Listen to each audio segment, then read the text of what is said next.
Good morning, everyone. I hope you guys are well. I hope you are well rested and that you are ready for today's toolkit session. It is going to be short, quick, targeted, and again, remembering that we're doing fundamentals. Now, you guys have spent a lot of time kind of introspecting and reflecting on who you are, kind of how you want to put yourself out there in the world. Again, I implore you, I encourage you. The aim is not perfection. Give it some good thought, but do what you can. And over the course of the year, we will continue to clean this up, continue to refine it until you are at a place where you are able to communicate effectively what it is you do, what skill sets you have, and what you have to offer to the digital marketing landscape. So we're going to jump straight into it. And again, I want you to remember that the aim and the purpose of this session is to equip you with tools and platforms and techniques that further enhance or enable what it is you are about to do. And we've chatted about some kind of soft skills oriented ones a little bit. So a question came up about kind of how do you ask yourself the hard questions and not kind of lie to yourself about what the answer is. And I suggested that you kind of speak to the people that know you best, for instance, and that's an example of a way that you can start to collate information about how you show up in the world. It might not be exactly what you intend to, or you just are looking for insight into how others experience you. But for this session, the kind of 4 tools that we're going to focus on are more digital marketing inclined in terms of tools that will help you kind of really kill it and really create that consistent, succinct personal brand, particularly on digital platforms. So first up, we have Color Picker for Chrome. And where this is going to be useful for you guys, maybe not so much in just personal branding, but in branding across the board. And as you work on other people's projects, maybe the organizations or the companies or the small businesses that you're partnering with don't have all of their ducks in a row. So they haven't given you the exact color code for the different colors that they use in their brand, or maybe you are helping to kind of start or initiate a new brand and you have an item or picture that inspires you and you kind of want to go with that. This is where color picker becomes especially significant. And maybe you're trying to create a case study of an existing brand and you are unable to find the information on the colors of their logo, for instance, or something to that effect. Again, Color Picker becomes super, super helpful. And what is Color Picker? It is an online tool that helps you identify the specific hex codes. It is a Chrome extension, meaning you will download it from Chrome. It sits in your web browser and you can therefore only use it within the context of a website. And it helps you color match exactly to the color that you are looking for. So with all of the options in here where it says click here to add to Chrome, I've added the URL that will take you directly to its page on the Chrome store so that you can download and add it to your personal browser. And why it's cool is that it's free and it's super, super easy to use, as you will see in this next little tutorial video. So let's watch this together and I'll explain and do a bit of a voiceover. So in essence, I've already have it installed on my computer. So you see me going there and clicking. As you see, I tried on Google, it doesn't work. And then I type out a website and I go look at the McDonald's website because I want to try and figure out what's the specific yellow that McDonald's uses in its website or in its logo and its iconography. And there it goes. I'm on the website. I go back, I click the tool, and as you see, as I hover on different things on the page, it gives me the specific hex code. I can copy it, and now you see me going to Canva to use that exact code on something. So let's say I was working on a McDonald's proposal and I wanted to show them that I've already got their colors on lock. I understand their brand. I would be able to replicate the exact yellow that they use. And this works on almost all websites. So again, if you find a brand that you're trying to either emulate or be inspired by and you want to figure out what their hex code is, or you are actually working with a specific brand and they haven't given you that information, but they have a website or they have a brochure or they have some digital thing that you could potentially use to get the color codes off, this is the tool for you. So keep it in your wheelhouse. I use it all the time and I find that it's super, super helpful. Next up, we have another Chrome extension called What Font. And you guys started learning a little bit more about the term typography this week. And in essence, typography refers to the actual fonts and writing graphics. that are used within a brand. So as you can see in this kind of typography image, there's different kinds of letters. There's sans serif, there's serif, which is essentially whether it has the tails on the end, and there's a whole history to it. You don't need to know those technicalities, but sometimes you're working with a brand, and again, you want to put something together for them that was within their look and feel, but they haven't given you that information. So now you need to figure out what fonts are they using. Maybe you're working with iHub stuff, and there's a font that you're seeing in a few places, but it's not listed in the BI document. So you're trying to figure out, okay, what is this font and where can I find it? This is the app for you. To reiterate, it's also an online tool, so it only works within the context of a web browser, and it helps you identify the specific font used by a brand, particularly on their website or any other digital item that they've created. It works on pretty much majority of sites. There's just a few that have maybe created settings that don't allow it, but generally it works. It's absolutely free, but like I said, it is a web-only app. And again, if you click on this image, it will take you to the add-on so that you can add it to your device. And if I click on the next slide, let's watch another tutorial that helps us kind of figure out how this beautiful, incredible tool works. So I'm going to the Macro website because I want to put a pitch together for Macro, highlighting ways that they could improve their website. And there you see me going to their actual home page, and I am going to the plugin. So yes, you see the FF, that's their logo. And then as you see, as I hover over different things, on the side, there's a little black box telling me what font they've used. And you can see in the context of Macro, they use the same font across their whole website. So every little part of their website uses the exact same font. And then I want to switch it up and see how this tool works on another website. So I go to the Adidas website and I want to see what font they use. And the page is loading. We go to their homepage, and this is more their e-commerce platform or store that's going to pop up. But still, we're able to identify the specific font that they use on their different pieces. So as you see, I'm going to go back, click on the font, what font plugin to activate it. And now as I start to move on their website, you see the name of the different fonts that they use for different things starting to pop out. And you can click on it, and there you go. It'll give you a breakdown, not only of the font itself, but the color that is used on that particular page when using that font. So it's super, super helpful if maybe you find a font that you like on someone else's website and you want to use it for your own personal brand. Maybe again, you're working within a particular brand and they haven't given you all of that information, and now you need it so that it still locks in that look and feel. And I encourage you, go play around with it on the iHub website. As you're doing your research for other digital marketers who inspire you that you're eventually going to build your portfolio around, maybe there's a font that you found there. Go take it and then capture that information so that as you start to build your BI and the different pieces, you have started to track the name of the font, maybe the colors that you want to use it in. Awesome. Next up, you've been asked as part of your personal branding homework or tasks for this week to create a monogram. And what a monogram is essentially a logo that uses your initials to kind of create this little personal brand of yours. While Canva has insane, really beautiful, really easy to use logo creators, I just wanted to add another one to your wheelhouse that gives you a bit of an icon element as well. And this is called Design Evo Logo Maker. It's free, allows you to immediately download the logo that you've created. Again, like I said, easy to download the logo that you've created. It is also an online tool. I don't believe they have an app. And honestly, it's super, super self-explanatory, but hopefully the video that I'm about to play as a tutorial also helps you see that for yourself. So you log on to the platform and you can type out like the industry that you're maybe looking to create a logo for. And there's a bunch of options that you can choose from. So you'll see now they type out gaming because that's the name of this brand, and they find an icon that they feel like works for what they're trying to do. And then you can put in the name of your organization and it'll give you fonts, and then you start to toggle and play around.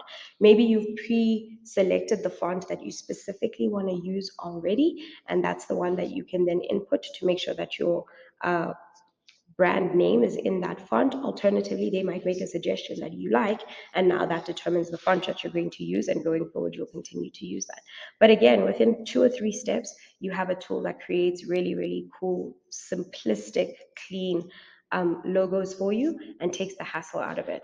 I'm going to encourage you, don't spend too much time on the logo design because you're probably not going to lock it in forever. So just get something that feels within your brand and you're happy with for now. And at a later stage, you can always come back and redesign it or reimagine it. But it's not it's not the biggest part of what it is you're working on right now, and it's very, very easy to get lost in this particular thing. And then last but not least, this is more of a, I suppose you could call it a technique that can help you when it comes to personal branding, but also branding at large. And it is referred to as the brand archetypes. And it comes from psychology, actually. And it was developed by I want to say a psychotherapist, because that's what I believe Carl Jung was. But his name was Carl Jung. And he basically presented that pretty much all people in society, brands, yeah, story, like the plot of story or characters in a plot of a story can be categorized by one of these 16 or 12 archetypes. And you'll often find that when you're watching a movie or you're reading a book, they'll say like the protagonist is a jester or is a sage or is a hero or whatever the case might be. But it's basically categories that help us think about and understand what we want our clients to understand our brands to be.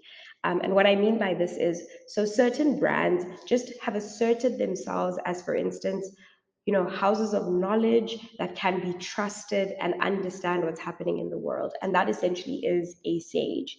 And then on the other hand, you have some brands that are a little bit out there, they're a little bit edgy, they're a little bit rebellious. And that might be a brand that's considered an outlaw. Sort of archetype.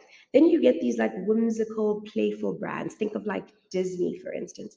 Everything they aspire to make is magical and takes you out of this world. That's another one of the archetypes. And if I move on, here's an overview of some of the brand archetypes as well as, or rather, here's an example of the archetypes as well as brands that would fit into that. So, for instance, M&M, that's considered a jester, and there's a brief description under there that kind of tells you what's the heart or the thinking or the mindset around a jester brand. But hopefully, you get the feel based on kind of what it is. And if you guys know I think they're German. I think they're German. IKEA, they're a furniture brand, and their whole thing is about creating compact, cost effective furniture that's really, really beautiful and looks expensive. And they come in flat packs that you would then assemble and put in your house, and you can repurpose them. And there's all of these cool, nifty things that they do. They have challenges on YouTube where they show you how, with like IKEA furniture, you can furnish the smallest space to still be multi-purpose and multi-use. So they have this like every man archetype, which is pretty much anyone can use it. It's for everyone. It's not super elitist. It's not super poor like, but it has this appeals to everyone kind of thing. But obviously their budget point tells you who everyone really, really is. I'm trying to see what other ones. There are. So remember I mentioned the sage one about like the wisdom, and they kind of own and have this authority within the space. Google is one of those. So these are the different archetypes, and I implore you to go and think about it. One, it's a useful way of understanding when you think of or when you look at the brand that you're working with and you're trying to wrap your head around, like where does this brand fit? These archetypes will help you understand that. It is not uncommon for brands to have a little bit of different archetypes within them. So if I look at this, I just mentioned IKEA, the company, to you. So as you can see, I mentioned them as this like everyman bit. And if you look here in this kind of peachy section, quite a big part of their brand sits in there. But ultimately, the biggest piece is in this creativity. Why? Because they're all about using furniture in interesting, dynamic ways. One person might take a bookshelf and leave it as a bookshelf. Another person will turn it on its side and make it a bench that they can then put stuff in and organize stuff at their entryway. There's a bit of an innocence about it. There's a bit of a sage, so they're a little bit of an expert within the kind of home space, but ultimately their brand is comprised of bits and bobs of these different brand archetypes, and that helps you understand how the client is going to receive it. But also, even if in the instance of your personal brand, you can make a determination around where you want to position your brand so that your voice and your elements start to follow that. So, for instance, I have shared with you guys kind of my personal brand in the space of kind of education and human development.